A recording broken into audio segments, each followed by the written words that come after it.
Mga brothers, welcome back sa ating comparison review. Ngayong episode, pag-aharapin natin ang dalawang trending cruiser bike ng Racal Motors. Ito nga yung B-Maxter 250 at dito naman sa kabila, ito namang Motofino QH 250. Mga brothers, bago tayo magsimula, natalakayin kung ano ang kanilang pagkakapareho at pagkakaiba sa mga nais pong suportahan ang ating YouTube channel. Baka naman pwede kayo mag-subscribe at i-like ang ating episode. At kung dito naman kayo sa Facebook nanonood, mag-follow na po kayo at i-share nyo naman ang ating video. So mga brothers, let's go sa go!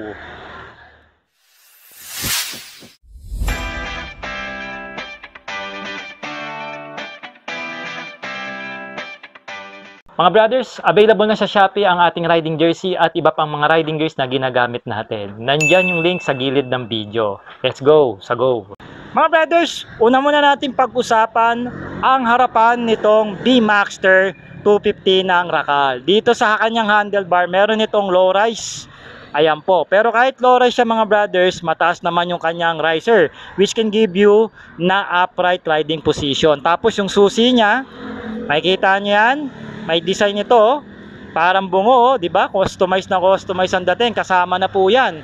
At naka-standard ignition po ito pagdating sa kanyang starting. Going naman dito sa kanyang turn lights, flexible ito at ito pinaiilaw na rin ng LED. At meron po itong maliwanag na LED headlight mga brothers.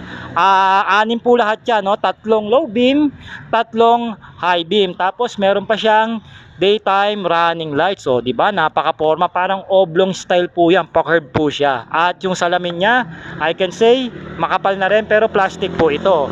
Tapos yung front suspension niya, isa ito sa mga gusto ko. Naka-inverted mga brothers, so upside down fork na po 'yan. At meron tayo ritong mapormang fender, maiksi lang naman. At ito po plastic, may reflector. Meron tayong malaking disc rotor dito. Habang meron po tayo ritong 4-piston pot caliper pagdating sa kanyang preno. At hindi lang yan mga brothers, naka ABS na rin ito, no? Habang meron tayo ritong tire size na 120 by 80 at 16 inches na wheel mags. Ang maganda pa sa kanyang mags mga brothers, parang powder coating to and then aluminum made na rin. Tapos naka-tubeless yung goma natin dito.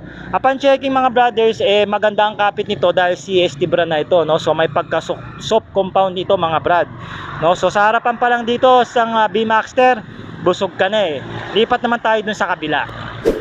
Dito naman sa front facing nitong QH250 ng Racal Motors mga brothers, iba rin ang kanyang pormahan. Dito sa handlebar, meron tayo ritong mid-rise na handle mga brothers, o manibela. Tama lang po yung taas ng kanyang riser dito. And then going sa kanyang turn lights, iba naman ang turn lights niya. May pagka modern style pero LED. Tapos yung headlight niya, bilog naman ito. Parang ano to parang face mask o maskara ni Batman ito mga brothers, yung datingan niya. Tapos LED rin ang ating ilaw dito, projector lamp din, same lang din ng B-Maxter, pero iba lang yung arrangement, no? I guess ito yung kanyang daytime running lights and then low beam tsaka high beam, no? Ang ganda din ng iba rin yung approach dito nitong QH, no? At marami nga nagtataka, akala nila isa lang yung cruiser bike ni Racal, no? For your information mga brothers, dalawa po ito at magkaiba rin sila ng presyo na mamaya tatalakayin natin. So balik tayo rito, meron tayo rito front inverted fork din. Okay? So maganda rin ang suspension nitong QH, no? At mas mahaba yung fender natin dito sa harapan kumpara kay B-Maxter, no? Plastic din ito, and I can say quality rin siya.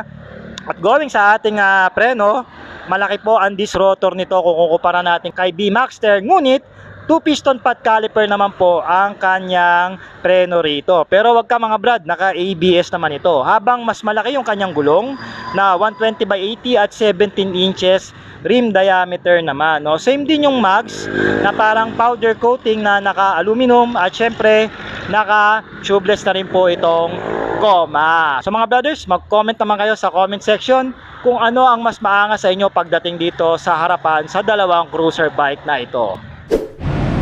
Okay mga brad, pag-usapan natin ang likurang portion nitong dalawang cruiser bike na ito. At unahin natin ito si B-Maxter mga brother. Sa mga brad, meron po siya ritong dual shock. Yan. Alright, adjustable yan mga brothers. Pwede nyo pa-adjust kung ano yung gusto nyong play. Siyempre magdidepende yan sa bigat nyo. At naka single pot piston caliper po tayo rito mga brothers. And meron na rin yang ABS. So it means dual channel po siya. Ang gustong gusto ko pa rito sa B-Maxter, naka dual muffler siya mga brother. Kaya naman mas masungit ito o mas maangas tumunog ang motorsiklong ito. Habang meron tayo rito nga bakal na swing arm. Custom design ang ating rear fender dito dahil naka-split po yan. So it means nandito po yung kanyang lagayan ng plaka. Ito yung LED lights, no? Ang turn lights natin hindi sa harapan, flexible, and also LED na rin. Ang final drive ng cruiser bike na ito is belt drive po. Ayan, naka-belt po siya, no? And sa mga nagtatanong kung available ba yung mga parts nito, ito po ay Japan standard. So mahahanapan nyo po ito ng pyesa. And also coming soon po ang pyesa dito sa Racal sa mga kasa nila mga brothers on the wheel. Dito naman sa likod na portion nitong QH250 ng Motopino mga brothers, meron tayo ditong straight pipe na makapal na muffler. Single exit lang po ito mga brothers. Ayan. Siguro kung may papalitan ako dito yung muffler para umangas yung tunog mga brothers. And then meron siyang dual shock dito, adjustable din po ito. Black finish po yan. Parang aluminum yung ating swing arm dito mga brothers. At meron tayo ditong 2-pot piston caliper na meron ding ABS. Mas malaki po yung gulong niya, 150 by 80 po at 16 inches ang gulong dito sa likuran nitong QH250 ng Racal mga brothers na naka-tubeless po to. Habang ito namang B-Maxter, 150 by 80 at 16 inches naman siya, branded by CST. Yon, di ko nasabi kanina. Ito naman, ang brand nito ata is Team Sun. Ayan, no, magkaiba sila ng brand pero parehas namang quality mga brother. Upon checking naman, kahit wag na kayo magpalit. And then naka belt drive din po itong si QH250 mga brad. Ayan, same lang sila, no? Parehas din na halos ng design, yan ang pagkakaibahan. Pero syempre, mas maangas yung muffler nito ni B-Maxter mga brothers. Habang meron din tayo rito LED na tail light. Ayan. O, di ba? Harley Davidson inspired. And then yung turn lights natin, ito lang yung pinaka-ayaw ko rito. Hindi siya bilog. Dapat to ginawa ng bilog kasi cruiser bike ito mga brothers. Ngunit ganun pa man, LED ito, lagayan ng ating plaka. Ito hindi po split fender ito mga brother. Ayan, no? Isang piraso po siya mga brother. Okay mga brothers, pag-usapan naman natin dito sa dalawang cruiser bike na ito kung ano makikita sa kanilang mga panel at handlebar. Unahin natin itong si QH250 ng Motopino by Racal. Okay, so ito mga brothers, may standard switches, no? At meron siyang classic na handle grip dito. Meron siyang bar N o N bar. Non-adjustable po yung kanyang mga levers. Itong clutch and also itong yung preno, no? So meron puro tayo ditong horn, left and right, low beam, high beam, and then pass light.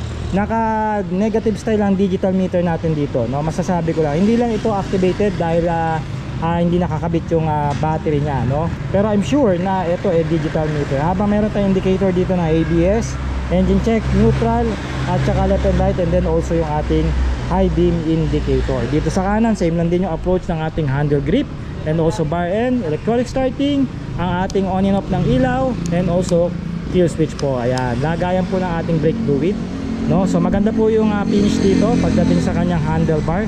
Mga naka-allen bolts po yan.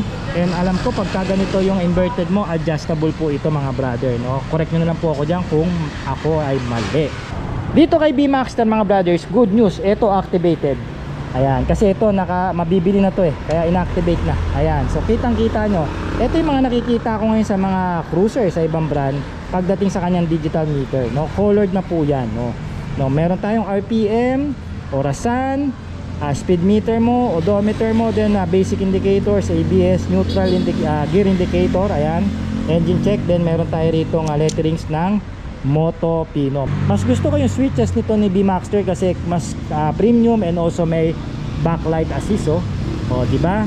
Tapos sa classic din yung handle grip, sakto sa isang large na kamay. Naka N-bar naman ito. Habang si QH naman yung standard na side mirror, no? At ang gusto ko pa rito mga brothers, adjustable yung kanyang mga levers pagdating dito sa clutch and also dito sa kanyang preno na up to 4 levels pa yan mga brad, no? Ito nga sabi ko, yung kanyang susian is customized na po. Ayan, no? May bungo na parang Indian, tapos kasama na rin to, di ba? Angas. Ayun, no? Tapos ito, meron tayo rito busina, subukan natin.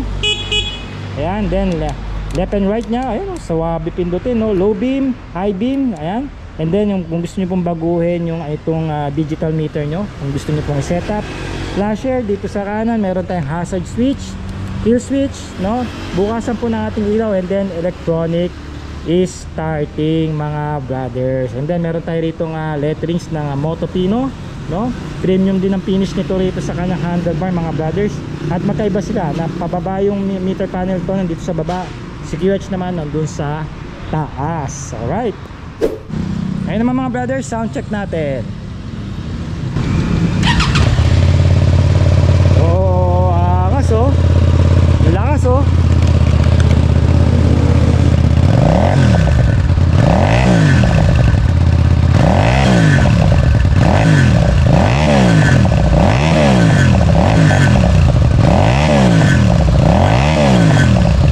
Oh, di ba? Naka-video na yan.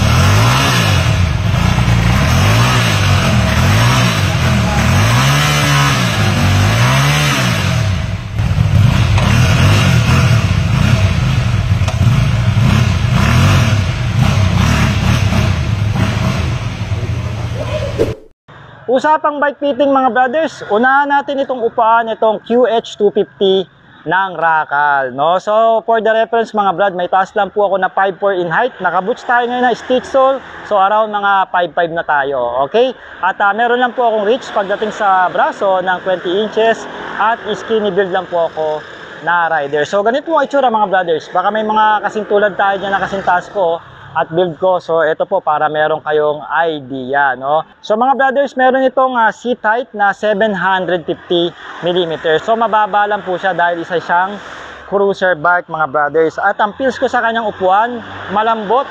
Although is yung kanyang foaming, pero okay lang naman. Napapil ko pa rin na komportable siyang upuan, malapad at makapit po yung kanyang upholstery. Same din po dito sa kanyang pillion section na medyo maliit lang po siya. I guess kung aangkasan nito ng long ride, ilagyan nyo po siya o pa-customize nyo siya ng parang pinakasandalan sa likod para komportable yung ating mga ride, no? And then meron po tayo rito ang upright riding position. Ito yung nagustuhan ko rito mga brad, yung kanyang handlebar. Talagang parang swak na swak sa isang katulad ko na lang. And then meron tayo rito semi-foot forward, hindi naman masyadong forward, tama lang, ito lang oh. So, which is pabor na pabor sa mga katulad nating 5'5" lang na pababa na mga riders. And also yung kanyang ground clearance mga brad, around 210 mm. So napakataas para sa isang cruiser bike, imagine, di ba? So yung mga matataas na hams, malalalim na lubak, Pilipinas ay kayang-kayang lagpasan o daanan nitong Motopino QH250 na Racal. And then may bigat po ito ng around 170 kg pagdating sa kanyang curb weight. I guess yun para sa isang 250cc twin engine. Kasi pag sobrang gaang naman, pwede kang hanginin, no? So sa cruiser bike, hindi naman pagaangan. Mostly talaga mga cruiser, mabibigat talaga ito, no? And again, for the bike fitting mga brad, pasado sa akin itong QH250 Motopino ng Racal. Bike fitting naman para dito sa B-Maxter 250 ng Motopino by Racal Motors mga brad. Magkaiba sila, kahit parehas silang cruiser mga brothers, may pagkakaiba sila pagdating sa bigat, taas, and also sa riding position. Sa riding position muna mga brothers, medyo naka-forward ako konti dito. Konti lang naman. Hindi kagaya dun sa QH, medyo tayo dun, relax Dito, medyo naka-forward po dahil may haba lang po yung aking braso na 20 inches. Ayan. So medyo hindi ako dito upright. May konting din forward po ako rito.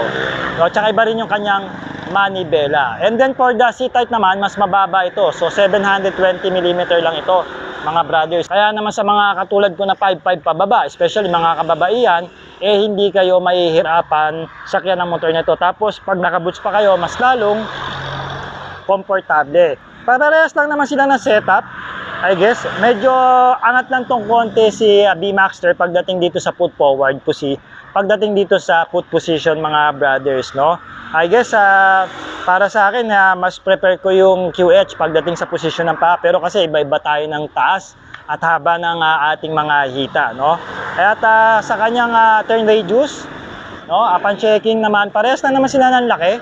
Hindi naman ganun kalaki yung turn radius nila. Tama lang naman para sa isang cruiser bike, no? At ito may ground clearance ito ng mga brothers na mababa po na 135 mm lang. Pero ganun pa man, pwede pa rin ito dahil hindi naman sobrang baba siya. Nasa minimum ground clearance pa rin naman tayo. So yung mga lubak at mga hams dito sa Pilipinas, kaya pa rin ito. Siyempre, make sure pagka malalim, dahan-dahan lang po para hindi sumabit yung ating ilalim. At ito mga brothers, mas magang po itong B-Maxter. Meron lang po siyang 167 kg. Around 5 kg ang binaba niya kumpara kay QH250, no? Ganun pa man, riding ergonomics mga brothers, kung ako tatanungin nyo, mas gusto ko yung QH250. Pero again, sakyan nyo po parehas para po makumpara nyo kasi iba-iba po tayo ng build, laki at bigat. Alright? Mga brad, pag-usapan naman natin kung anong makina ang nakasalpak sa dalawang cruiser na ito. Unahin na nga natin si B-Maxter na merong 249cc to be exact. At ito nga naka B-twin engine na 45 degree ang kanyang anggulo. At meron itong mga brothers na dulo na 24 horsepower at 9,000 RPM. At umaarangkada ng 21 Nm of torque at 7,000 RPM. Syempre pa mga brothers, naka-fuel injected na rin ito at naka-liquid cooled pagdating sa kanyang cooling system dahil mataas po ang compression ratio ng motor na umaabot po ng 10.2:1 habang meron tayo ritong 6-speed manual transmission. At para naman dito kay QH250, meron naman din itong 249cc na displacement. At ito po mga brothers ay naka B-twin engine din na merong 75 degree pagdating sa kanyang anggulo. At ito mga brothers, same din sila na naka dual overhead cam na merong 8 valve. So it means 4 valve po ito kada cylinder. Habang naka oil cooled naman ang motorsiklo.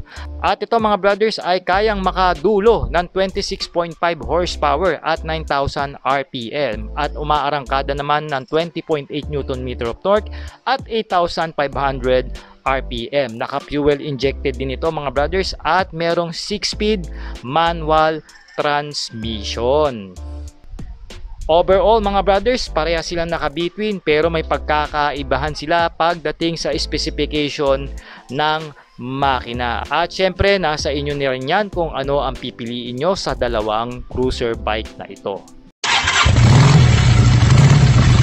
So ito na nga mga brothers, nagkaroon na tayo ng comparison review para dito sa dalawang trending cruiser bike ng Racal Motor. Ito nga yung B-Maxter 250 at QH250. At ngayon mga brothers, pag-usapan natin ang kanyang SRP price. Para dito kay B-Maxter 250, meron po itong presyo na 189,000 pesos. At ito naman si QH250 mga brothers ay may presyo naman na 169,000 pesos. So nasa 20,000 po ang kanilang price different. Okay, at ang kanilang financing mga brothers coming soon na po, pero sa mga gusto pong maglabas ng mga unit nila dyan na padadaanin nyo sa installment, pwede na po natin ipasok ito sa Cebuana Financing. Mag PM lang po kayo sa ating Facebook page para ma-assist po kayo agad mga brothers on the wheel. Once again, mag-comment naman po kayo kung anong nagustuhan nyo sa cruiser bike na ito, si B-Maxter ba o si QH250. Ako nga po ulit si Sork Moto, ang inyong ahente pagdating sa motorsiklo.